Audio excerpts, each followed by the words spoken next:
সমাজের মানুষেরা এমন মন্তব্য করে, এই তুমি দেখেছো ওই দিন সে কি পরেছিল, ও আল্লাহ এইসব কাপড় সে কোত্থেকে কিনেছে। এইসব অপ্রয়োজনীয় কথাবার্তাই হচ্ছে হুমাজ আর লুমাজ। আর এগুলো কোত্থেকে শুরু হয়েছে? যখন মানুষের বড় কোনো লক্ষ্য নেই, যখন তার মন শুধু অন্যদের নিয়ে ভাবে। বলে রাখি, এখানে এটা এই জন্য গুরুত্বপূর্ণ যে এর আগের সূরাটিতে প্রাথমিক বিষয়ের প্রতি নজর দেয়া হয়েছিল, তা হল ইন্নাল ইনসানা লাফি খুসর। আর এই ক্ষতি থেকে বাঁচার প্রাথমিক চিকিৎসা হল ইল্লাল্লাযীনা আমানু ওয়া আমিলুস সলিহাত ওয়া তাওয়াসাউ বিল হক ওয়া তাওয়াসাউ বিস সবর। এটাই আপনার প্রাথমিক ভাবনা হওয়া উচিত। যখন এগুলো আপনার মাথায় থাকে না, তখনই আপনার মন এইসব নিয়ে ভাবে। আপনার নিজের মধ্যে সমস্যা খুঁজে আপনি পান না। আপনার নিজের মধ্যে সমস্যা না খুঁজে আপনি অন্যের দোষ ধরায় ব্যস্ত হয়ে পড়েন। আসলে সম্ভবত মুফতি মোহাম্মদ শফি দুর্বল ব্যক্তিত্বের মানুষ সম্পর্কে একটি উর্দু কবিতায় বলেছিলেন যে নিজের দোষ দেখতে পায় না, নিজের দোষ ঢাকার জন্য সে যা করে তা হলো সবসময় অন্যের দোষ খুঁজে বেড়ায়, সবসময় অন্যের দোষ খুঁজে বের করে। এভাবেই সে নিজের দোষ ঢাকার চেষ্টা করে। তিনি বলেন, আমি এখানে উর্দুতে কবিতাটির একটি লাইন পড়ব, কিছু মনে করবেন না। আরো কি আজমত কে জানে, আরো কি আজমত কে জানে, কমজর্স জো ইনসা হতে হে। এর অর্থ হচ্ছে, যারা ব্যক্তি হিসাবে নিচু চরিত্রের তারা কিভাবে অন্যদের ভালো দিকের প্রশংসা করবে। তারা অন্যদের মধ্যে কেবলই সমস্যা দেখতে পায়। যখন কেউ অন্যদের মধ্যে কেবলই সমস্যা দেখে, সামনাসামনি কিংবা পেছনে, এর মানে কি জানেন? তারা নিজেরাই নিচু মানসিকতার। তারা মানুষের ভালো কিছু দেখতে পারে না, তারা শুধুই সমস্যা খুঁজে পায়। আর এতে তারা নিজেদের ছাড়া অন্য কারো ক্ষতি করে না। আল্লাহ আমাদের এই ধরনের আচরণ থেকে দূরে থাকার তৌফিক দিন। তো আমি আপনাদের সূরা তাকাসুর, সূরা আসর ও সূরা হুমাজার মিলের ব্যাপারে বলেছি, তাই আমি নোটের এই অংশটি বাদ দিচ্ছি। আমরা সরাসরি প্রখ্যাত ভাষাবিদ মুফাসসির আজ-জামাখশারির মন্তব্যে যাব। তিনি আল কাশাফ গ্রন্থ লিখেছেন। তিনি বলেন, আল হুমাজ আল কাসর, আরবিতে কাসর শব্দটি দিয়ে কোনো কিছু ফাটল ধরানো বা ভাঙা বা টুকরো করা বোঝায়, বা কোনো কিছু খণ্ডিত করা। সাহিত্যে এটা দিয়ে বোঝানো হয় কেউ যখন কারোর সাথে এমনভাবে কথা বলে যেন সে তাকে ভেঙে ফেলতে পারে, শারীরিকভাবে নয় মানসিকভাবে। সে তার সম্মান নষ্ট করতে চায় কিংবা তার আত্মসম্মানে ফাটল ধরাতে চায়, এমন কিছু বোঝায়। ভাষাগত দিক থেকে এই শব্দটি দিয়ে হুমাজ এর মনোভাব বোঝায়। এরপর তিনি বলেন, লুমাজ আর তাআন। লুমাজ হচ্ছে মূলত ব্যঙ্গাত্মক স্বর, কাউকে নিয়ে বিদ্রুপ করা। বলে রাখি, বিদ্রুপ গুরুত্বপূর্ণ, বিদ্রুপ বোঝাটা গুরুত্বপূর্ণ, কারণ বিদ্রুপ কিন্তু প্রশংসা করেও করা যায়, কিন্তু অপমানের উদ্দেশ্যে। ধরুন আপনি কাউকে বললেন, ওয়াও তুমি তো বিশাল পণ্ডিত। আসলে আপনি বলছেন যে তুমি একটা মূর্খ, তাই না? তখন সে বলবে, তুমি আমার সাথে এভাবে কথা বলছো কেন? না না না, আমি বলছি যে তুমি একজন পণ্ডিত, তাই না? তো সে মনে করে সে এখানে কোনো ভুল করেনি, এটা কোনো ব্যাপার না। কিন্তু আসলে আল্লাহ তাআলা ভালোভাবেই জানেন সে এই কথাটা কোন উদ্দেশ্যে বলেছে। আর যাকে অপমান করা হচ্ছে বা ব্যঙ্গ করা হচ্ছে সেও এটা জানে, আর অন্তরেও এটা গেঁথে যায়। তাহলে লুমাজা তুআনা বলা হচ্ছে যে লুমাজা হচ্ছে তারা, বা লুমাজাহ তাআনাহু এটাও এসেছে, সে তাকে লামাজ করেছে, অর্থাৎ সে তাকে ব্যঙ্গ করেছে। অল মুরাদুল কাসরা মিন আ'রাদিন নাস, এর অর্থ হলো এমনভাবে ভাঙা বা ফাটল ধরানো যখন আপনি তার সাথে থাকেন না, অর্থাৎ তার পেছনে বলা। অল আরদু মিনহুম ওয়া সিয়াবুহুম, সবসময় তার দোষ খুঁজে বেড়ানো এবং তার ব্যাপারে গীবত করা। অত্তাআন ফিহিম, এবং তার ব্যাপারে ব্যঙ্গ বিদ্রুপ করা। বিনাউ ফুআলা, এর গঠন, নমুনা বা সরফ হিসেবে ফুআলা শব্দটি হচ্ছে হুমাজার মতো। ইয়াদুল্লাহ আলা আন্না যালিক ওয়া আদাতিম মিনহুম, এটা দিয়ে বোঝা যায় এটা এমন একটা গুণ যা তার স্বভাবগত, সে সব সময় এমন করে। একই রকম আরেকটি বিষয় হচ্ছে, মানে হলো কাউকে অভিশাপ দেয়া এবং কারো প্রতি ব্যঙ্গ করা। জামাখশারির মতে এটাও হুমাজার অন্তর্ভুক্ত। কাউকে গালমন্দ করার অর্থ হচ্ছে কারো ব্যাপারে বাজে কথা বলা, এটা হচ্ছে লানাহ বা সত্যি সত্যি অভিশাপ দেয়া, কারো ব্যাপারে বদদোয়া করা ইত্যাদি। আর দ্বিতীয়ত আদ্দাহিকা মানে হলো ব্যঙ্গ করা, কাউকে নিয়ে মজা করা এবং শাসানোর স্বরে কথা বলা। এখন কারো দিকে তাকিয়ে সুন্দর হাসি একরকম আর ব্যঙ্গাত্মক হাসি অন্যরকম। আমার মনে হয় আমরা সবাই এটা বুঝি, তাই না?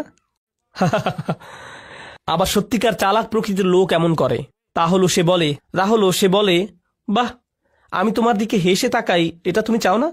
কি সমস্যা তোমার? তুমি কি সুখ শান্তি চাও না?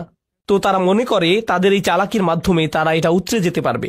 এখন রুহুল মাআনি আমার খুবই পছন্দ। বলে রাখি, তাফসিরুল আলুসি, তার তাফসির আমার পছন্দ এই কারণে যে তিনি একটি আয়াত পড়লে সেই আয়াতের জন্য একটি মাসাইল তৈরি করতেন।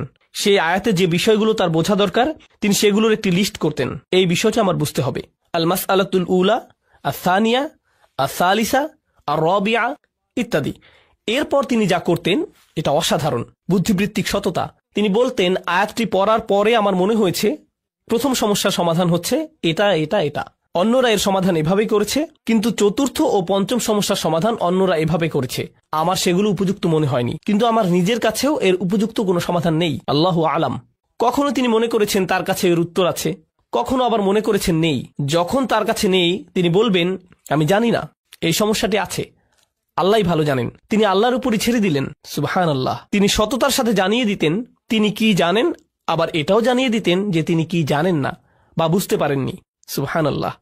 এটা এই তাফসীরের একটা অসাধারণ গুণ, যার নাম রুহুল মাআনি। তো তিনি যে মাসাইলগুলো তালিকা করেছেন, আল মাসআলাতুল উলা আল ওয়াইলু লাফজুহু জাম ওয়াস সাকত।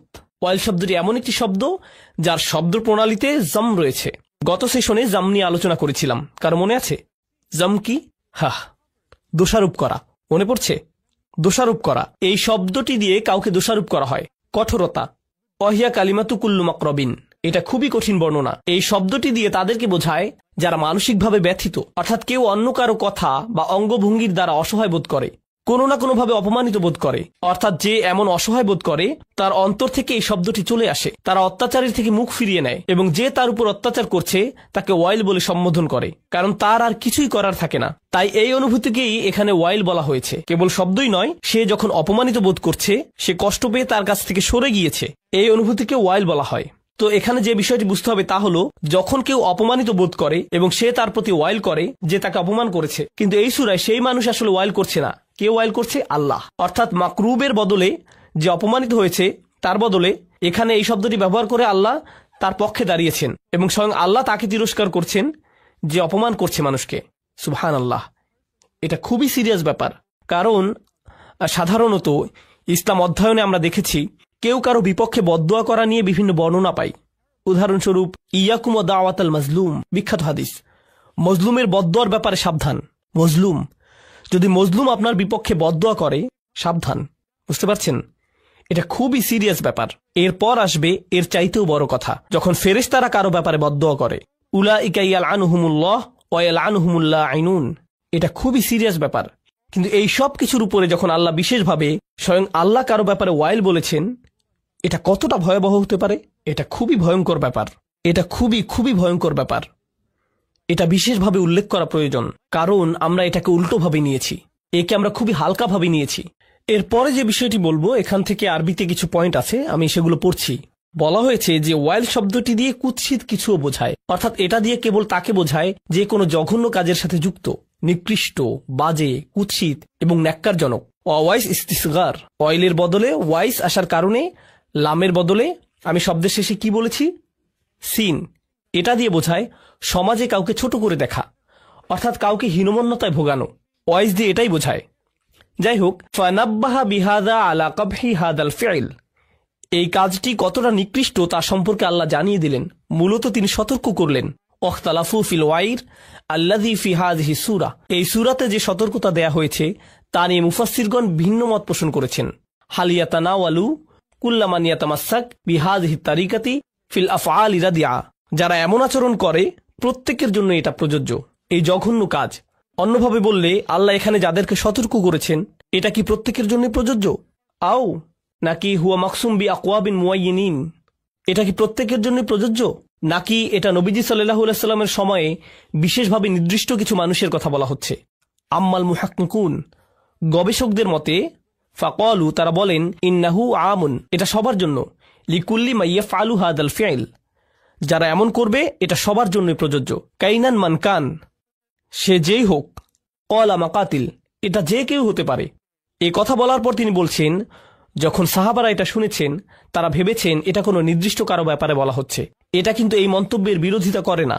মন্তব্য হচ্ছে এটা সবার জন্য প্রযোজ্য, কিন্তু সাহাবারা যদি মনে করেন এটা অমুকের ব্যাপারে বলা হয়েছে, এই আয়াতটি তমুকের ব্যাপারে নাজিল করা হয়েছে, তারা মনে করছেন না যে এটা শুধুমাত্র সেই লোকের ব্যাপারে বলা হয়েছে। মূলত সাহাবারা আমাদের শেখাচ্ছেন যে আপনার যদি সুনির্দিষ্ট উদাহরণ লাগে, এই যে একটি উদাহরণ, নাজালাত ফিল ওয়ালিদ ইবনে মুগীরা, ওয়ালিদ ইবনে মুগীরার ব্যাপারে এখানে বলা হচ্ছে। নাজালাত ফিল আখনাস ইবনে শুরাইক, আখনাস বিন শুরাইকের ব্যাপারে এখানে বলা হচ্ছে। কানা ইয়ালমিজুন নাস, সে মানুষের উপর দোষারোপ করত এবং মানুষকে তিরস্কার করত। ওয়ায়াগতাবুহুম, সে মানুষের নামে গীবত করত, মানুষের পেছনে সমালোচনা করে বেড়াত, বিশেষভাবে রাসূল সাল্লাল্লাহু আলাইহি সাল্লামের নামে।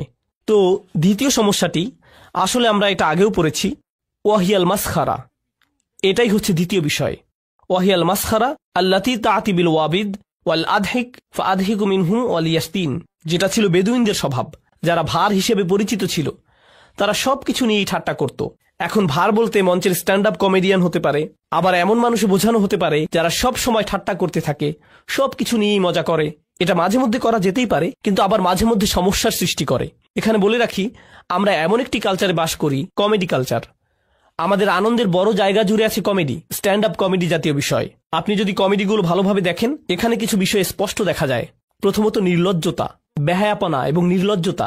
দ্বিতীয়ত অন্যদের নিয়ে মজা করা, তাদের বাচনভঙ্গি, তাদের জাতীয়তা, তাদের জাতি নিয়ে মজা করা। আর আল্লাহ আয্যা ওয়া জাল্লা এখানে এর পুরো বিপরীত কথা বলেছেন। নির্দিষ্টভাবে বললে বিশ্বাসীদের জন্য লা ইয়াসখার কওমুম মিন কওমিন, কোন সম্প্রদায় যেন অপর সম্প্রদায়কে বিদ্রুপ না করে। কিন্তু এটাই হচ্ছে কমেডি। কিন্তু আমরা মনে করি, আরে এটা তো কেবল কমেডি, ওরা তো শুধু মজা করছে। কিন্তু মুফাসসিরগণ এই বিষয়টি এখানে বর্ণনা করেছেন। বিরতি নেবার আগে ওয়াইয়াস্তিন, এমন কেউ যে কাউকে অপমান করে এবং গালমন্দ করে, অর্থাৎ অপমানের ভাষায় কথা বলে, তাদেরকে নিয়ে মজা করা একটি বিষয়, অপমানের ভাষায় কথা বলা আরেকটি বিষয়, এবং কিছুটা শাসানোর স্বরে কথা বলে। এই সবই হুমাজা ও লুমাজার অন্তর্ভুক্ত।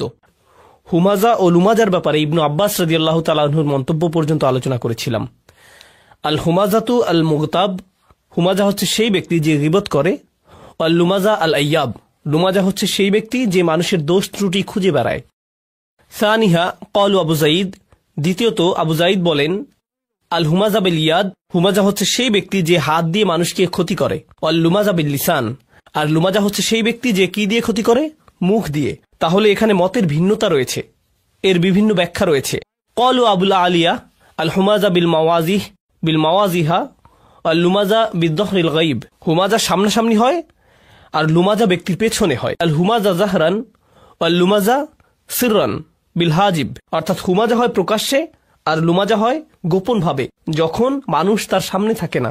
পঞ্চমত ওয়াখামিসুহা আল হুমাজা ওয়াল লুমাজা আল্লাযী ইয়ারকাবুন নাস বিমা ইয়াকরাহুনা ওয়া কানা আল ওয়ালিদ আল মুগীরা ইয়াফআল যালিক, অর্থাৎ হুমাজা ও লুমাজা বলতে তাদেরকে বুঝায় যারা মানুষকে এমন শব্দ বা বিশেষণে ডাকে যা তারা পছন্দ করে না।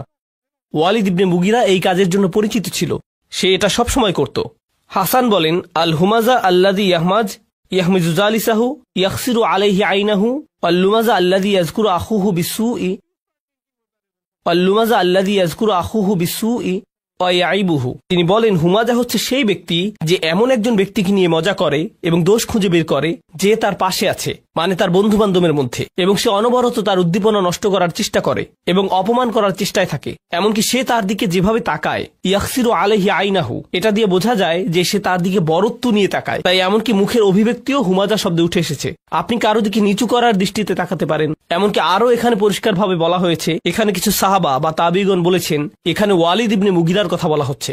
আল্লাহ তাআলা তার মুখের অভিব্যক্তি তুলে ধরেছেন, সুম্মা নাজর সুম্মা আবাসা ওয়া বাসর সুম্মা আদবারা ওয়াস্তাকবার। তার এই পুরো অভিব্যক্তি এখানে হুমাজা হিসেবে বর্ণিত হয়েছে। সে রাসূল সাল্লাল্লাহু আলাইহি ওয়াসাল্লামকে দেখিয়ে তার লোকদের বলতো, যখন কোরআন পাঠ করা হতো সে বলতো, এটা ভালোভাবে যাচাই করে দেখো তো, পরীক্ষা করে বলো যে এটা আসলেই কোনো ওহী কিনা, কারণ তুমি তো আমাদের মধ্যে সেরা কবি, তাই যাও এটা ভালোভাবে শুনে তোমার মতামত জানাও, তোমার সুচিন্তিত মতামত জানাও। তারা তাকে পাঠালো। সে যে কাজে এসেছে সেটা তার জন্য একটা বড় কাজ, কিন্তু সে সেটা প্রকাশ করতে পারছে না। প্রকাশ করাটা তার সম্মানে বাধে। তাই সে রাসূলের দিকে তাকালো কিছুটা অহংকারী চেহারায়। সত্যি এটাই সেটা। সে তার দিকে এমন ভাবে তাকালো যেন এই সামান্য জিনিস এটাই সেই ওহী। তারপর সে বলল, আচ্ছা একটু ভেবে বলি। সুম্মা আবাসা, সে কিছুটা ভ্রু কুচকে তাকালো, তার কপালে ভাঁজ দেখা গেল। আবাসা, আচ্ছা এটাই তাহলে সেই সত্যিকারের ওহী। অবাসর, সে অন্যদিকে তাকালো। সুম্মা আদবারা, সে ফিরে তাকালো। ওয়াস্তাকবার, অহংকার প্রকাশ করলো। এটা শুধুই জাদু। ইন হাযা ইল্লা সিহরুন ইউসার, আসলে এটাই আমার চিন্তিত মতামত। কিন্তু তার মত দেওয়ার আগে সে পুরো একটা নাটকীয় ভাবসাব দেখিয়েছে, কারণ সে জানে তার আশেপাশের মানুষেরা এটা দেখছে। আর এসব কিছুর কারণ হলো তাকে মানসিকভাবে বিপর্যস্ত করা। এরকম হয় না যে কখনো কেউ আপনার সাথে কথা বলছে আর আপনি মুখের কিছু অভিব্যক্তি করলেন আর সে বলল, কি হয়েছে, আপনি এভাবে তাকাচ্ছেন কেন, তাই না? আপনি কারো দিকে তাকানোর মাধ্যমে তার চিন্তা জগতে প্রভাব রাখতে পারবেন। এটা করা যায় যখন কেউ আপনার সাথে কথা বলে। এটা হচ্ছে তার জন্য এক ধরনের মানসিক আক্রমণ। এখানে এই বিষয়টি বর্ণনা করা হয়েছে। ওয়ালিদ ইবনে মুগীরার নামটি তার এই স্বভাবের জন্যই বিখ্যাত, লাআনাহুল্লাহ। আন আবিল জাওজা, আবু জাওজা বলেন, ক্বালা কুলতু ইবনে আব্বাস, তিনি বলেন আমি ইবনে আব্বাস রাদিয়াল্লাহু আনহুকে বললাম, ওয়াইলুল লিকুল্লি হুমাজাতিল লুমাজা, আমি আয়াতটি পড়লাম, মানহা উলাই আল্লাযীনা ইয়াজুমুহুমুল্লাহু বিল ওয়াইল, এই সকল লোকেরা কারা যাদেরকে স্বয়ং আল্লাহ তাআলা ওয়াইল হিসেবে তিরস্কার করেছেন? হুমুল মাশাউনা বিল নামিমা। ইবনে আব্বাস বলেন, যারা মানুষকে খারাপ ভাষায় বাজে কথা ছড়িয়ে বেড়ায়, এখানে সেখানে বলে বেড়ায়। আল মুফাররিকুনা বাইনাল আহিব্বা, এই লোকেরা মানুষের মধ্যে সম্পর্ক নষ্ট করে বেড়ায়। আন-নাঈতুনা লিন-নাসি বিল আইব, যারা প্রতিনিয়ত মানুষের নামে দোষ বলে বেড়ায়। তারা যেভাবে মানুষকে ডাকে, যেভাবে মানুষের ব্যাপারে কথা বলে, ও তুমি তো ওই বেটে লোকটার সাথে কথা বলছো, ও হাহা, আর বলে না, তারা যে শব্দ ব্যবহার করে তা সব সময় মানুষকে নিচু করার জন্য। ও তুমি ওই বিরক্তিকর মানুষটার কথা বলছো, বুঝতে পারছি, আমি তাকে চিনি। এভাবে সে মানুষদের নিয়ে কথা বলে। নাঈতুনা বিল আইব, সব সময় মানুষের নামে দোষ বলে বেড়ানো। এরপর ইবনে আব্বাস রাদিয়াল্লাহু তাআলা আনহুর আরেকটি বর্ণনা আমরা দেখতে পাই, ওয়া ইয়ালাম আন্না জামিআ হাযিহিল উজুহ মুতাকারিবা, এটা রাজির মন্তব্য। জেনে রাখুন, এখানে যে সকল মন্তব্য, যে সকল ভিন্ন বর্ণনা এসেছে, সবগুলোই একে অপরের সাথে সম্পর্কিত। রাজিআতুন ইলা আসলিন ওয়াহিদ, এগুলো প্রত্যেকটি একটি বিষয়ের প্রতি ইঙ্গিত করে। ওয়াহুয়া তাআন, আর তা হলো মানুষকে নিচু করে কথা বলা। ওয়া ইযহারাল আইব, এবং কারো দোষ ত্রুটি বর্ণনা করা। সুম্মা হাযা আলা কাসামাইন, এরপর জেনে রাখুন এগুলো দুইটি ভাবে হয়ে থাকে। ফাইন্নাহু ইম্মা আন ইয়াকুনা বিল জাদ্দি, এটা কারো প্রচেষ্টায় হতে পারে, অর্থাৎ কেউ হয়তো সত্যিকার ভাবে এটা নিয়ে চিন্তা ভাবনা করে, কাজ করছে। কামা ইয়াকুনু ইনদাল হাসাদ ওয়াল হাকাদ, এটা হাসাদ বা হিংসার কারণে হয়ে থাকে, হিংসার কারণে মানুষের ক্ষতি করে থাকে, এবং সেই সাথে হাকাদ অর্থাৎ বিদ্বেষ। ওয়া ইম্মা আইয়াকুনা বিল হাজল, আবার এটা খেলাচ্ছলেও হতে পারে, অর্থাৎ কারো হয়তো সত্যিকার ভাবে হাম্মাজ বা লাম্মাজ মানে হুমাজা বা লুমাজা হওয়ার নিয়ত নেই, কিন্তু তারা এটা করে শুধু মজা করে, দুষ্টামি করে, হাসতে হাসতে। কামা ইয়াকুনু ইনদা সুখরিয়া ওয়াল ইযহাক, এটা কারোর সাথে মজা বা দুষ্টামি করে হতে পারে। ইম্মা ইয়াকুনা ফি আমরিন ইয়াতাআল্লাক বিদ্দীন, তিনি এটিকে অন্যভাবে দেখেছেন, এটা ধর্মের যে কোনো ব্যাপারেও হতে পারে। অর্থাৎ আপনি হয়তো কারো ধর্মীয় আচরণ, ধর্মীয় পোশাক, ধর্মীয় জ্ঞান ইত্যাদি নিয়ে মজা করছেন। এখানে আরেকটি বিষয় নোট করতে হবে, আলেমগণ এটিকে গুরুত্বের সাথে বর্ণনা করেছেন। বর্তমান সময়ে আমরা খুব অদ্ভুত সময় বাস করছি। বেশিরভাগ মুসলিমরাই মুসলিমদের মতো পোশাক পরে না বা কাজ করে না। তাই যারা খুব অল্প পরিসরে হলেও ধর্মকে ধারণ করে, হয়তোবা তাদের কথায়, তাদের বাহ্যিক পোশাকে বা সামাজিকতায় ইত্যাদি ইত্যাদি, যদি তারা কিছুটা ধর্মের প্রতিফলন দেখায়, তারা এমনকি মুসলিম সার্কেলও ঠাট্টা বিদ্রুপের শিকার হয়। আমরাই তাকে ঠাট্টা বিদ্রুপ করি, অন্য ধর্মের কেউ নয়, বরং মুসলিমরাই করে। যখন এমনটি ঘটে, ধরুন কেউ হাসতে হাসতে বলল, ওই যে ওই লোকটার বড় দাড়ি আছে, কারো দাড়ি নিয়ে ঠাট্টা মশকরা করছেন, কিংবা কেউ হয়তো কারো হিজাব বা জিলবাব নিয়ে মজা করছে। এখানে আমাদেরকে বুঝতে হবে, যখন আপনি কারো দাড়ি নিয়ে মজা করছেন, আপনি আসলে তার দাড়ি নিয়ে মজা করছেন না, আপনি আসলে রাসূল সাল্লাল্লাহু আলাইহি সাল্লামের একটি সুন্নাতকে নিয়ে ঠাট্টা করছেন। এটা মোটেও কোনো হালকা বিষয় নয়। ওই লোকটি ফ্যাশন করে দাড়ি রাখেনি, সেই লোকটি আসলে আল্লাহ রসুলকে অনুসরণ করার চেষ্টা করেছে। কিংবা কাউকে হয়তো হিজাবের জন্য ঠাট্টা করছেন, সে হয়তো অন্য কোনো দেশ থেকে এসেছে, বা সে তার ধর্মীয় ভাবটা দেখাতে চায়। আমরা ধরে নেব তিনি এটা করছেন কারণ এটা আল্লাহর নির্দেশ, এটা আমরা ধরে নেব। আমরা ভাববো যে তিনি আয়েশা রাদিয়াল্লাহু আনহাকে অনুসরণ করছেন। যখন আয়াতটি নাজিল হয়েছিল, তিনি রান্নাঘরে ছিলেন, তিনি রান্না করছিলেন, নবীজি বাড়ির মধ্যে হাঁটছিলেন। সেই সময় হিজাব সংক্রান্ত আয়াতটি নাজিল হয়েছিল, আর তিনি জানালা দিয়ে তা শুনেছিলেন। তিনি সাথে সাথে তার কাপড় দিয়ে মাথা ঢেকে নিলেন। তারা এমন স্পিরিটকে অনুসরণ করেছেন। সুতরাং তাদেরকে নিয়ে মজা করার মানে হচ্ছে উম্মাহাতুল মুমিনিনকে নিয়ে মজা করা। এর মধ্যে কোনো পার্থক্য নেই। আমাদেরকে খুব সতর্ক হতে হবে যখন আমরা কোনো মানুষের সাথে নিচু স্বরে কথা বলবো, যে কিনা ধর্ম মানার চেষ্টা করছে। এমনকি আপনি যদি তার মতের সাথে একমত নাও হন, এখানে আমি কোনো ফকিহ নই, কিংবা আমি কোনোদিন ফিকের বিষয়ে নিজের কোনো অভিমত দিব না, কারণ আমি এর যোগ্য নই। কিন্তু আমি আপনাকে এটা বলতে পারি যে ফিকের কিছু বিষয়ে মতের ভিন্নতা রয়েছে। উদাহরণস্বরূপ, বিভিন্ন ফকিহগণ, যেমন কুফার বা মদিনার ফকিহগণ, যেভাবে তারা ধর্মকে দেখেছেন ইত্যাদি, বিভিন্ন আলেমগণের ভিন্ন মত রয়েছে। আমি আপনাকে বলবো না যে কার মতটি সঠিক, আমি এর যোগ্য নই। কিন্তু আমি আপনাকে বলতে পারি, যদি আপনি কারো মতের সাথে একমত না হন, বা আপনি মনে করেন পাগড়ি পরাটা তত গুরুত্বপূর্ণ নয়, কিন্তু তারা মনে করে, তাই তারা পাগড়ি পরে, আপনার কি মনে হয় তারা কেন পাগড়ি পরে? নবীজি সাল্লাল্লাহু আলাইহি সাল্লামের প্রতি ভালোবাসা থেকে, তাই না? এমন কিছু বর্ণনা আছে না যেখানে বলা হয়েছে রাসূল সাল্লাল্লাহু আলাইহি সাল্লাম পাগড়ি পরতেন? তাহলে আপনি যখন তার পাগড়ি নিয়ে মজা করেন যে ওই লোকটিকে দেখতে লাগছে, আমি এইসব শব্দ উচ্চারণ করতে পারবো না, আপনি যদি বলেন এ তো খুবই সংকীর্ণ মনা, এটা সেটা, সেই সব পোশাক পরে ইত্যাদি ইত্যাদি, আপনি যদি তার এই পোশাকের সাথে একমত নাও হন, যেহেতু তারা রসুলের প্রতি ভালোবাসা নিয়ে এটা পরে, এটাই আপনার তাকে সম্মান করার জন্য যথেষ্ট। এমনকি সাহাবারা কিছু বিষয়ে মাঝে মধ্যে তারা কিছু অযৌক্তিক কাজ করতেন, আপনার কখনোই মনে হবে না যে এটা যৌক্তিক, কিন্তু আমরা জানি তারা ভালোবাসা থেকে এটা করেছেন। যেমন ধরুন আব্দুল্লাহ ইবনে মাসউদ রাদিয়াল্লাহু তাআলা আনহু, তিনি একবার ভ্রমণ করছিলেন। মাঝে মধ্যে তিনি এমন করতেন, তিনি তার বাহনের উপর ঝুঁকে বসতেন। অন্য সাহাবীরা দেখে বলতেন, কি ব্যাপার, আপনি এমন করলেন কেন, এখানে ঝুঁকে পড়ার কি আছে? তিনি বলেন, এখানে একটা গাছ ছিল। রাসূল সাল্লাল্লাহু আলাইহি সাল্লাম যখন এর পাশ দিয়ে যেতেন, তিনি তার বাহনের সামনের দিকে ঝুঁকে বসতেন। এই জন্য তিনি রসুলের প্রতি ভালোবাসায় এমনটি করেছেন। এখন অন্য কারোর জন্য এটা খুবই হাস্যকর ঘটনা হবে, কিন্তু এটা ভালোবাসা থেকে করেছেন এবং আমরা একে সম্মান করি। আমরা এটা এমনই রাখি, একে নিয়ে বিচার বিশ্লেষণ করি না। আমাদেরকে এইসব ব্যাপারে সতর্ক হতে হবে এবং মানুষের এই ভক্তির প্রতি নজর রাখতে হবে। যাই হোক, তো ইম্মা ইয়াকুনা ফি আমরিন ইয়াতাআল্লাক বিদ্দীন, এটা ধর্মের কোনো ব্যাপারেও হতে পারে। ওয়া হুয়া মা ইয়াতাআল্লাক বিসসুরা আউল মাশি, এটা তাদের পোশাক নিয়েও হতে পারে, মানে আপনি কারো পোশাক নিয়ে ঠাট্টা মশকরা করেন, বা সে যেভাবে হাঁটে তা নিয়ে। আউল জুলুস, বা যেভাবে সে বসে বা যাদের সাথে বসে। ওয়া আইয়ুহু কাসীরা, এবং এটা বিভিন্নভাবে হতে পারে। সুম্মা ইজহারুল গায়ব ফি হাযিল আকসামিল আরবাআ ক্বাদ ইয়াকুনু লিহাজির, এরপরে এভাবে তাদের দোষ বললে তিনি যে 4টি বিষয় বলেছেন, এটা হতে পারে সামনাসামনি। ওয়া ক্বাদ ইয়াকুল লিগায়ব, এটা হতে পারে কারো পেছনে। ওয়া আলা তাকদিরাইন ফাকাদ ইয়াকুলু বিল্লাফস, এবং এই দুই অবস্থায় এটা কথা দিয়ে হতে পারে। ওয়া ক্বাদ ইয়াকুন বিইশারাতিন বিইশারাতির রাসুল আইন, কিংবা মাথা নাড়ানোর মাধ্যমে বা মুখের অভিব্যক্তির মাধ্যমে বা চোখের মাধ্যমে। ওয়া গায়রিহিমা, বা অন্য কোনোভাবে। ওয়া কুল্লু যালিকা দাখিল তাহদান নাহি ওয়াজ জাজর, এটা আমি অনেক আগেই বলেছিলাম, এটা দিয়ে দার্স শুরু করেছিলাম। এই সবগুলো বিষয়ই আল্লাহ নিষেধ করে দিয়েছেন এবং যারা এমন করে তাদেরকে তিরস্কার করেছেন। তাই এগুলোর ব্যাপারে সতর্ক হন। ওয়ালাম্মা কানা রাসূল সাল্লাল্লাহু আলাইহি ওয়াসাল্লাম আযমান নাস মানসাবান ফিদ্দীন, আমরা জানি যে রাসূল সাল্লাল্লাহু আলাইহি ওয়াসাল্লাম হচ্ছেন সর্বশ্রেষ্ঠ মানুষ দিনে তার গুরুত্বের হিসেবে। কানাত তাআন ফিহি আযিমান ইনদাল্লাহ, তাই তাকে নিয়ে মজা করার পরিণাম আল্লাহর কাছে ভয়াবহ।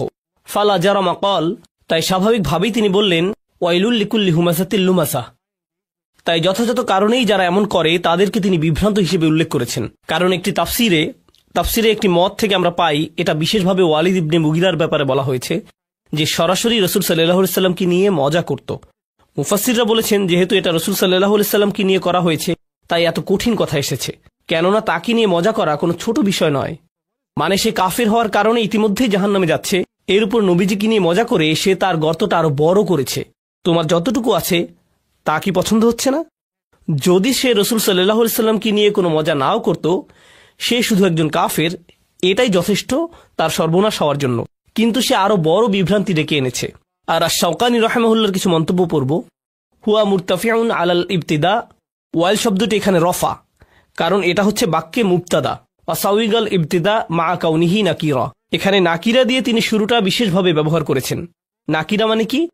ব্যাকরণগতভাবে নাকিরা অর্থ আলিফলাম ছাড়া, তাই জুমলায় ইসমিয়ায় আলিফলাম দিয়ে শুরু হয়। আল ওয়াইলু লিকুল্লি হুমাযাতিল লুমাযা, তিনি বলেন তিনি এখানে মারিফা না এনে নাকিরা ব্যবহার করায় এটা বিশেষ গুরুত্ব পেয়েছে। এখানে আলিফলাম ছাড়া ওয়াইল এসেছে। আল ওয়াইলু না বলে তিনি বলেছেন ওয়াইলুন। আসলে এর কি মহত্ব রয়েছে? কাউনুহু দুআউন আলাইহিম, এতে করে এটা তাদের বিপক্ষে অভিশাপ হিসাবে ব্যবহৃত হয়েছে। অর্থাৎ যদি আপনি বলেন আল ওয়াইল, এটা শুধু বর্ণনা হিসাবে ব্যবহৃত হয়, দুর্ভোগ তার জন্য যে হুমাজা ও লুমাজা।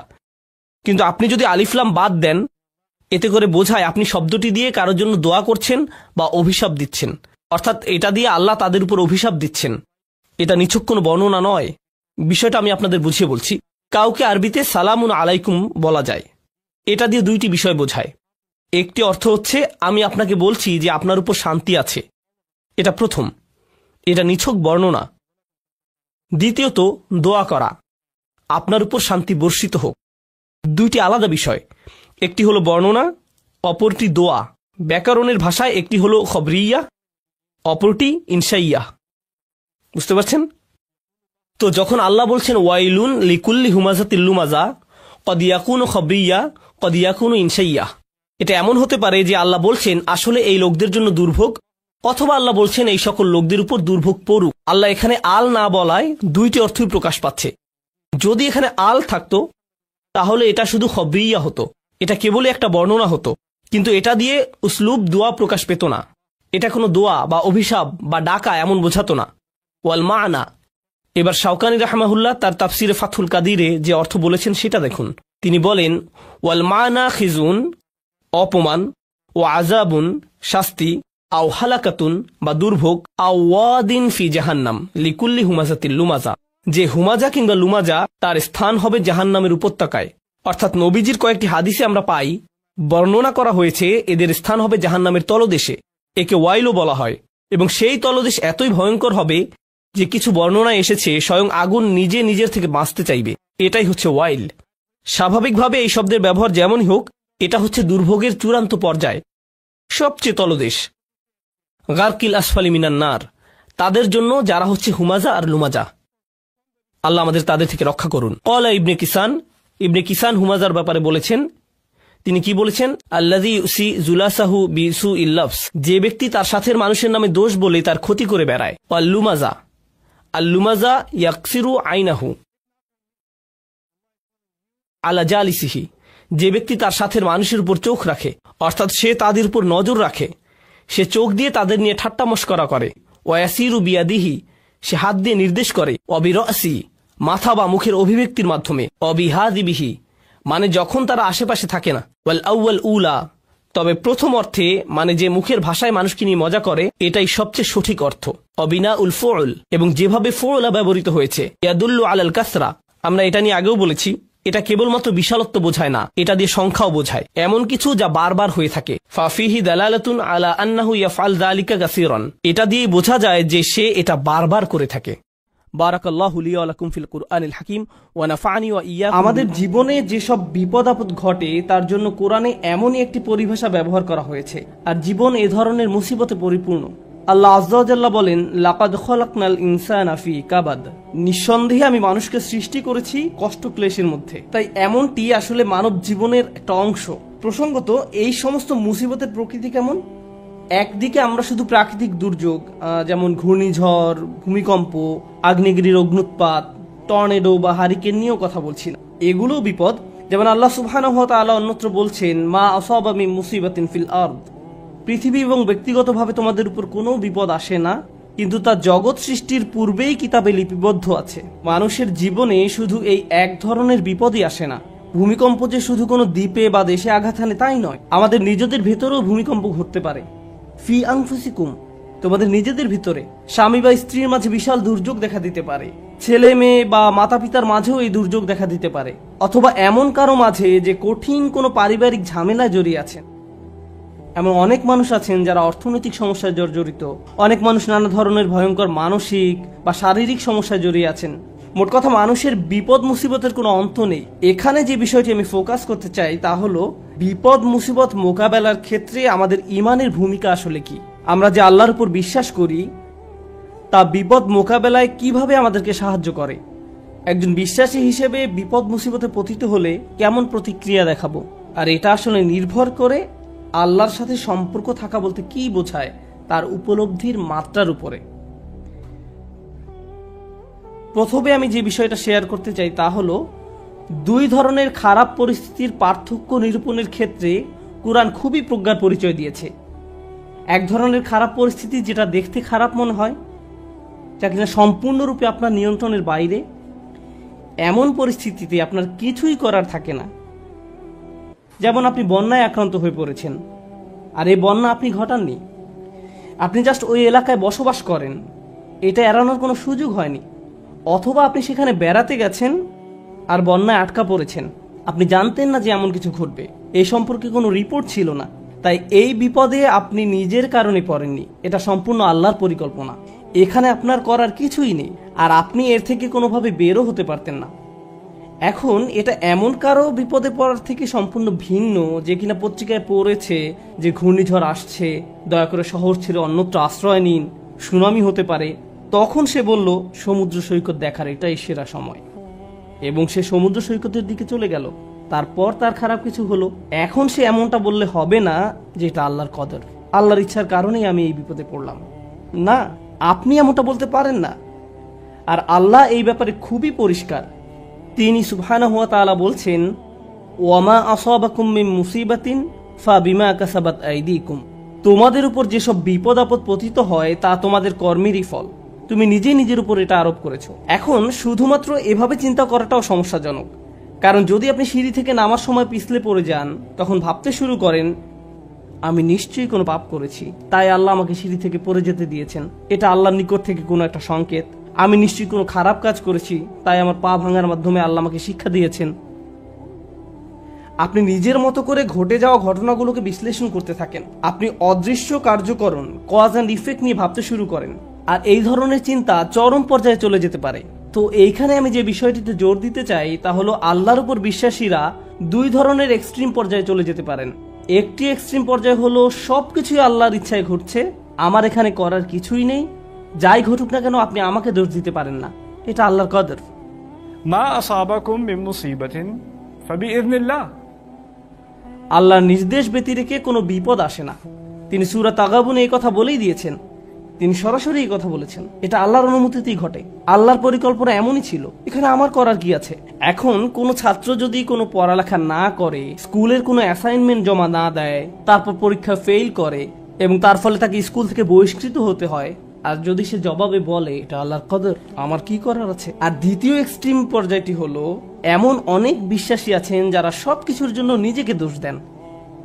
আল্লাহ আমাকে এত সব বিপদে ফেলেছেন কারণ আমি খুবই খারাপ একজন মানুষ। বিষয়টা নিজ থেকে না ঘটলেও অনেক সময় আশপাশের অজ্ঞ মানুষরা, এমনকি পরিবার থেকেও হতে পারে, তারা এসে আপনাকে বলে জানো কেন এটা ঘটলো, কারণ তুমি একজন খারাপ কন্যা। কেন এটা ঘটেছে জানো, কারণ তুমি একজন খারাপ পুত্র। কেন এটা ঘটলো, কারণ তুমি তোমার শ্বশুর বাড়ির লোকজনের সাথে ভালো আচরণ করো না। না, ট্রাক আমাকে আঘাত করেছে কারণ ট্রাক ড্রাইভার ট্রাফিক সিগন্যাল মানেনি। আমি আমার স্ত্রী বা অন্য কারোর সাথে ঝগড়া করার কারণে এমনটি ঘটেনি। এভাবে অন্য মানুষরা এসে আপনাকে বলবে অমুক অমুক কারণে আল্লাহ তোমাকে বিপদে ফেলেছেন, অমুক কারণে আল্লাহ তোমাকে বিপদে ফেলেছেন। মনে হয় যেন অদৃশ্য জগৎ থেকে তারা কোনো ইমেইল পেয়েছে যে অমুক অমুক কারণে এমনটি ঘটেছে, কজ অ্যান্ড ইফেক্ট। তো এই রকমের দুই ধরনের এক্সট্রিম চিন্তা পদ্ধতি আছে। এখন কোরআন কি করে? কোরআন সবকিছুর মতো এখানেও ভারসাম্য দান করে। প্রসঙ্গত এই ভারসাম্যপূর্ণ উপলব্ধি যদি আপনার না থাকে, জীবনের অনেক কিছুই তাহলে মেলাতে পারবেন না। কোরআনের এই কথায় আলা বিযিকরিল্লাহি তাতমাইন্নুল কুলুব, আল্লাহর জিকির দ্বারা অন্তরসমূহ শান্তি লাভ করে, এটা অন্য একটা অর্থ দান করে। প্রকৃতপক্ষে আল্লাহর চূড়ান্ত জিকির তথা জিক্রুল্লাহ হলো আল্লাহর কিতাব। আর আল্লাহর কিতাব, তাই আমি যুক্তি দেখাবো, আপনি যদি জীবনের সমস্যাগুলোকে কোরআনের আলোকে বুঝতে ব্যর্থ হন, তাহলে সুবহানাল্লাহ, আলহামদুলিল্লাহ জিকির করা সত্ত্বেও আপনার অন্তরে প্রশান্তি পাবেন না। আপনি যদি আন্তরিক হন, ইনশাআল্লাহ প্রশান্তি পাবেন। কিন্তু এখানে উদ্দেশ্য হলো এই ব্যাপারটা সঠিকভাবে উপলব্ধি করা যে আল্লাহ কিভাবে আমাদের সাথে আচরণ করেন। তাই আমি এই সম্পর্কে আপনাদের সাথে কিছু কথা শেয়ার করতে চাই। এখন নিজেকে দোষ দেওয়ার ক্ষেত্রে কোন জায়গায় আমরা দাগ টানবো, কিভাবে বুঝবো যে এটা আল্লাহর পক্ষ থেকে আর এটা আমার দোষ, এই দাগটা আপনি কোথায় টানবেন? বস্তুগত জগতে এটা বোঝা খুবই সহজ। বস্তুগত জগৎ বলতে আমি কি বোঝাচ্ছি, যেমন আমার গাড়িতে যদি আমি গ্যাসোলিন দেওয়ার পরিবর্তে পানি দেই, তারপর এটা না চলে, তখন পরিষ্কারভাবে আমি বলতে পারি না যে এটা আল্লাহর পরিকল্পনা। অথবা আপনি যদি সবসময় জাঙ্ক ফুড খেতে থাকেন, মিষ্টি জাতীয় খাবার সবসময় খেতে থাকেন, তারপর ৪৫ বছর বয়সে ডায়াবেটিসে আক্রান্ত হন, তখন আপনি বলতে পারেন না ইয়া আল্লাহ আমি কি বিপদে পড়ে গেলাম, এটা আল্লাহর পক্ষ থেকে পরীক্ষা। না, এটা আপনার মন্দ খাদ্যাভ্যাসের পরীক্ষা। আপনি শশা না খেয়ে সুইস রোল খেতেন বা এরকম যাই খেতেন না কেন, আপনি জাঙ্ক ফুড খেতেন, তাই এমনটা ঘটেছে। সুতরাং বস্তুগত জগতে কমন সেন্স দিয়ে সবাই কারণ এবং ফলাফল বুঝতে পারে। নৈতিক জগতে আপনি সালাত মিস করলেন কারণ দেরিতে ঘুম থেকে জেগেছেন, ফজর নামাজ পড়তে পারেননি, এখন দেরিতে পড়েছেন। একই দিনে আপনার একটা চাকরির ইন্টারভিউ ছিল, ইন্টারভিউ ভালো হয়নি, তখন আপনি ভাবতে থাকলেন এমনটি ঘটেছে কারণ আমি সালাত মিস করেছি। এখন এর উত্তর হলো সালাত মিস করার কারণে এমনটি হতে পারে, আবার নাও হতে পারে। নিশ্চিত করে জানার কোনো উপায় নেই। আপনি বা অন্য কারো পক্ষে এর আসল কারণ জানা কখনোই সম্ভব না। কিন্তু যে জিনিসটি আপনাকে সাহায্য করবে তা হলো আল্লাহ বলছেন আমি আমার বান্দার নিকট তেমন যেমনটি সে আমার সম্পর্কে ধারণা করে। আপনি যদি ধারণা করেন নামাজ মিস করার কারণে আল্লাহ আপনার উপর প্রতিশোধ নিয়েছেন, তাহলে আপনার নিকট আল্লাহ তেমনই। কিন্তু আপনি যদি এভাবে চিন্তা করেন যে আমি আমার যথাসাধ্য চেষ্টা করেছি, ইন্টারভিউতে ভালো উত্তর দিয়েছি, এটা সম্ভবত আমার জন্য ভালো চাকরি নয়। যদি ভালো চাকরি হতো তাহলে আল্লাহ আমার জন্য এর ব্যবস্থা করে দিতেন। এখন আপনার যদি এই দৃষ্টিভঙ্গি থাকে তাহলে আপনার সকল ভুল ত্রুটি সত্ত্বেও আল্লাহ আপনার নিকট তেমনই। আমাদের দায়িত্ব হলো যখন আমরা ভুল করি তখন ইস্তেগফার করা, আল্লাহর প্রতিশোধের জন্য অপেক্ষা করা আমাদের কাজ নয়। ব্যাপারটা বুঝতে চেষ্টা করুন। আমাদের কাজ এটা নয় যে আমি তো পাপ করে ফেলেছি, এখন আল্লাহ কোনো না কোনো ভাবে আমাকে শাস্তি দিবেন। এজন্যই আল্লাহ বলছেন অমা আসাবাকুম মিন মুসিবাতিন ফাবিমা কাসাবাত আইদিকুম, তোমাদের উপর যেসব বিপদ আপদ পতিত হয় তা তোমাদের কর্মেরই ফল। তোমরাই তোমাদের দুই হাতে এটা অর্জন করেছো, তুমি নিজেই নিজের জন্য এটা ক্রয় করেছো। এমনকি আধ্যাত্মিক জগতেও আমাদের কর্মের কারণে আমাদের উপর বিভিন্ন বিপদ আপদ পতিত হতে পারে। যেমন আপনি যদি ক্রমাগত মাতা পিতার সাথে খারাপ আচরণ করতে থাকেন এবং আপনার উপর কোনো মুসিবত আরোপিত হয়, এতে সম্ভবত কোনো কানেকশন রয়েছে। এই সমস্ত ক্ষেত্রে আল্লাহ কি করেন? ওয়ায়াফু আন কাসীর, এবং তিনি তোমাদের গুনাহ ক্ষমা করে দেন। বস্তুগত জগতে আপনি যদি 2 তলার ছাদ থেকে লাফ দেন, ফলাফল ভোগ করতে হবে। আল্লাহ বলবেন না যে এইবার আমি তোমার পা ভাঙবো না, না না, যা ঘটার তা ঘটবে। আগুনে যদি হাত রাখেন তা পোড়া যাবেই। আল্লাহ বলবেন না যে তুমি তো আজকে ফজর নামাজ পড়েছো, তোমার হাত পুড়বে না, এমনটা ঘটবে না। কিন্তু যখন আধ্যাত্মিক জগতের কথা আসে তিনি বলছেন ওয়ায়াফু আন কাসীর, তিনি সাথে সাথেই প্রতিশোধ নেন না। আল্লাহ এভাবেই আমাদের সাথে আচরণ করেন, ওয়ায়াফু আন কাসীর। এই ব্যাপারটা আমাদের মনের মাঝে গেঁথে নিতে হবে। যে কারণে আমি আজ এই আলোচনা সূত্রপাত করলাম তা হলো আমাদের উম্মায় প্রতিদিন যে আধ্যাত্মিক অপরাধটি সংঘটিত হয় তা হয় একজন স্নেহের মানুষের হাতে অন্য একজন স্নেহের মানুষের, পিতামাতা, স্বামী স্ত্রী। কখনো কখনো আমরা আমাদের স্নেহের মানুষদের সবচেয়ে জঘন্য কথাটা বলে বসি। মাঝে মাঝে আমরা সেসব কথা বলি আল্লাহর নামে। তুমি যা করছো তার জন্য আল্লাহ তোমাকে শাস্তি দিবেন, একদিন তোমাকে বিচারের কাঠগড়ায় দাঁড়াতে হবে। তুমি যা করছো তা আল্লাহ কোনোদিন ক্ষমা করবেন না। মা তার সন্তানকে এভাবে বলে, স্ত্রী স্বামীকে বলে, ভাই বোন একে অপরকে বলে। মনে হয় যেন আল্লাহ কোনো রাগান্বিত অস্ত্র যা আপনি যে কোনো সময় প্রয়োগ করতে পারেন। কারণ কারো উপরে আপনি অসন্তুষ্ট, তাই আল্লাহ অবশ্যই তার উপর অসন্তুষ্ট, এবং আপনি এভাবে আল্লাহকে ব্যবহার করতে পারেন। এটা আমাদের স্থান নয়। অনেক মানুষের ক্ষেত্রে তারা এই ধরনের কথা এত বেশিবার শুনেছে যে তারা আল্লাহর নিকট থেকে অনেক দূরে সরে গিয়েছে। তারা তাদের প্রিয় মানুষগুলোর কাছ থেকে এমন কথা শুনেছে। একটা শিশু তার মা বাবার কাছ থেকে এমন কথা সব সময় শুনে এসেছে, নামাজ না পড়লে আল্লাহ তোমাকে শাস্তি দিবেন, নামাজ না পড়লে আল্লাহ তোমাকে শাস্তি দেবেন, এই বিস্কুট খাওয়ার কারণে আল্লাহ খুবই রাগান্বিত, সব সময় আল্লাহ রাগ করবেন, আল্লাহ রাগ করবেন, আল্লাহ রাগ করবেন। এই ছেলেটি যখন 16-17 বছর বয়সে পৌঁছায় সে আল্লাহর সাথে তখন আর কোনো সম্পর্ক রাখে না। যখন সে শুনে আল্লাহ দয়ালু, ক্ষমাশীল, তার তখন এই কথা বিশ্বাস করতে কষ্ট হয়। কারণ আল্লাহ সুবহানাহু ওয়া তাআলা সম্পর্কে এমন ধারণা নিয়ে সে বড় হয়নি। তার কাছে মনে হয় প্রতিবার সে আল্লাহর কারণেই সমস্যায় পতিত হয়েছে। তারপর এই পিতামাতাই বলেন, আমরা তো এই ছেলেকে ছোটবেলা থেকেই ইসলাম শিখাচ্ছি, আমি জানি না কেন সে ইসলাম থেকে দূরে সরে যাচ্ছে। কিন্তু কোন আল্লাহ সম্পর্কে আপনি তাকে শিক্ষা দিয়েছেন? একজন রাগান্বিত আল্লাহ, এমন আল্লাহ যিনি শুধু শাস্তিই দিতে চান। অথচ আল্লাহ বলছেন মা ইয়াফআলুল্লাহু বিআযাবিকুম, তোমাদের শাস্তি দিয়ে আল্লাহ কি করবেন? আল্লাহ নিজেই এই কথা বলছেন, তোমাদের পিছনে লেগে আল্লাহ কি করবেন? তাই মানুষ খারাপ পরিস্থিতিতে পড়লেই মনে করে আল্লাহ তাদের শাস্তি দিচ্ছেন, আল্লাহ তাদের কষ্ট দিচ্ছেন। তার এমন পরিস্থিতি আল্লাহ তৈরি করেছেন, আল্লাহ তাদের কষ্ট দিচ্ছেন। আমার এক কলিগ আমাকে একটা কথা মনে করিয়ে দিয়েছিলেন। মালয়েশিয়া আসার সময় কোত্থেকে হঠাৎ করে, এমনটা আগে কখনো হয়নি, আমার টনসিলে ব্যাকটেরিয়ার আক্রমণ ঘটে। এটা এমনভাবে ফুলে গিয়েছিল যে আমার গলার অর্ধেকটা ব্লক হয়ে গিয়েছিল। আমার কাছে মনে হয়েছিল একটি নাকের ছিদ্র বন্ধ হয়ে আমি যেন ডুবে যাচ্ছি। আমি তখন আবুধাবি থেকে এখানে আসার মাঝপথে বিমানে ছিলাম। বিমান থেকে নেমে দ্রুত একটা ক্লিনিকে গেলাম। তারা বলল তোমাকে অমুক অমুক ভারী চিকিৎসা নিতে হবে। এখানে আসার পর আমাকে অপারেশন করার পরামর্শ দেওয়া হলো। ভাবতে লাগলাম কি হচ্ছে এসব। ডাক্তার বলল এমন ঘটনা একেবারেই ঘটে না। ব্যাপারটা আসলেই অদ্ভুত। আমার 30 বছরের ক্যারিয়ারে শুধু আরো একবার এমন ঘটনা দেখেছি। তো আমি হাসপাতালের বেডে শুয়ে আছি আর অপারেশনের জন্য অপেক্ষা করছি। তখন আমার এক কলিগ আমাকে মনে করিয়ে দিল যে এই মুহূর্তে তোমার জন্য এটাই শ্রেষ্ঠ জায়গা, এই মুহূর্তে হাসপাতালের এই বিছানাই তোমার জন্য সর্বোত্তম জায়গা, এটাই তোমার জন্য আল্লাহর পরিকল্পনা। আমি ভাবতে লাগলাম আমাকে অমুক অমুক প্রোগ্রাম বাতিল করতে হবে, অমুক অমুক জায়গায় যেতে পারবো না, পরিস্থিতি কিভাবে মোকাবেলা করব, অমুক ক্যালেন্ডার, অমুক মিটিংয়ের কি হবে, এত দূর থেকে আসলাম প্রোগ্রামগুলো করার জন্য। তারপর হঠাৎ করে আমার কলিগের এই কথা আমার সব কিছু শান্ত করে দিল।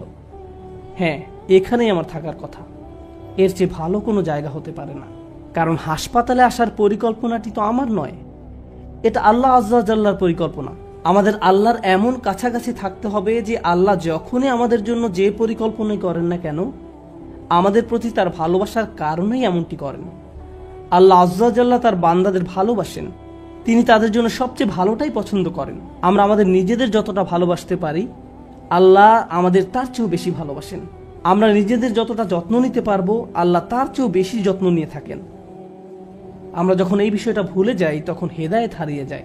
একই বিষয়ে সূরা তাগাবুনে আল্লাহ বলছেন, ওমা ইউমিন বিল্লাহি ইয়াহদি কলবাহু, আল্লাহর নির্দেশ ব্যতিরেকে কোনো বিপদ আসে না, এবং যে আল্লাহর প্রতি বিশ্বাস করে সেই বিপদের সময়, কারণ আপনি তো এমনিতেই আল্লাহকে বিশ্বাস করেন, যখন মুসিবতে পড়েন কেবল তখনই প্রশ্ন করতে শুরু করেন, আল্লাহ কেন আমার সাথে এমনটি করছেন। ঠিক সে সময়ের জন্য আল্লাহ ওমা ইউমিন বিল্লাহ এই বাক্যটা ব্যবহার করেছেন। যে কেউ সত্যিকার অর্থে আল্লাহকে বিশ্বাস করে, হ্যাঁ, আপনি সব সময় বলেন আল্লাহ রহমান, আপনি কি আসলে অনুভব করেন আল্লাহ রহমান? না, এই মুহূর্তে তিনি সম্ভবত জুনতিকম, এই মুহূর্তে তিনি সম্ভবত সেই সত্তা যিনি প্রতিশোধ নিয়ে থাকেন। এখন সম্ভবত তিনি আল জব্বার আর রহমান নন। লক্ষ্য করেছেন, যখন বিপদে পড়েন তখন আর রহমানের উপর আপনার ঈমান হারিয়ে যায়। আল্লাহ বলছেন, সে সময় তুমি যদি আর রহমানের উপর ঈমান রাখতে পারো, তিনি নিজেকে তোমার নিকট আর রহমান হিসেবে উপস্থাপন করেছেন, সেই মুহূর্তে তুমি যদি তা করতে পারো, তাহলে আল্লাহ তোমাকে কি উপহার দিবেন। এটাই আমার খুতবার উপসংহার, যে আল্লাহ আমাদের কি উপহার দিবেন। আমি স্বাস্থ্য চাই, অসুস্থতা থেকে সুস্থ হতে চাই, আমি চাকরি চাই, আমি টাকা চাই, আমি উত্তম পারিবারিক অবস্থা চাই, আমি বর্তমান অবস্থা এড়াতে চাই, আমি চাই অন্য মানুষ যেন আমাকে কোনো কষ্ট না দেয়, আমি চাই মানুষ যেন আমাকে নিয়ে কথা না বলে। যেটাই হোক না কেন, কিছু একটা আপনাকে খুব বিরক্ত করছে। আপনি ভাবছেন, ইস, যদি এই সমস্যাটা পার করতে পারতাম, জীবন মনে হয় প্রশান্তিতে পরিপূর্ণ হয়ে যেত। আমাদের সবারই জীবনে কোনো না কোনো সমস্যা রয়েছে যা আমাদের শান্তিতে ঘুমাতে দেয় না। আর আমরা ভাবতে থাকি, ওহ ভাই, যদি এই সমস্যাটা চলে যেত অনেক ভালো থাকতাম।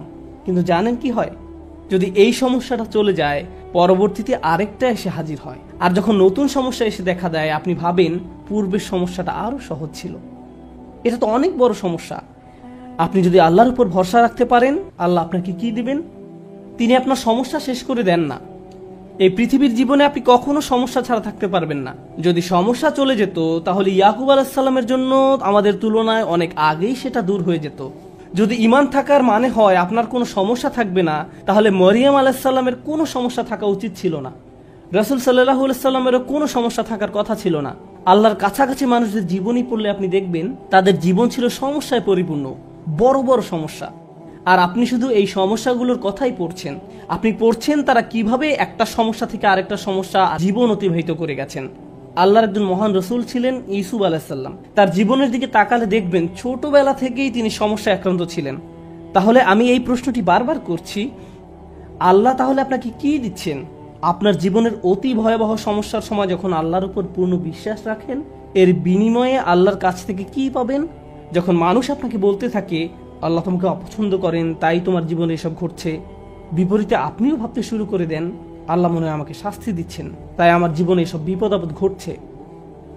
সেই মুহূর্তে যদি আপনি আল্লাহ সম্পর্কে সুধারণা পোষণ করতে পারেন, আল্লাহর প্রতি ভালোবাসা, নির্ভরতা এবং বন্ধন বজায় রাখতে পারেন যে না, আল্লাহ আপনাকে কখনো ছেড়ে যাবেন না, এর বিনিময়ে তিনি আপনাকে কি দেবেন?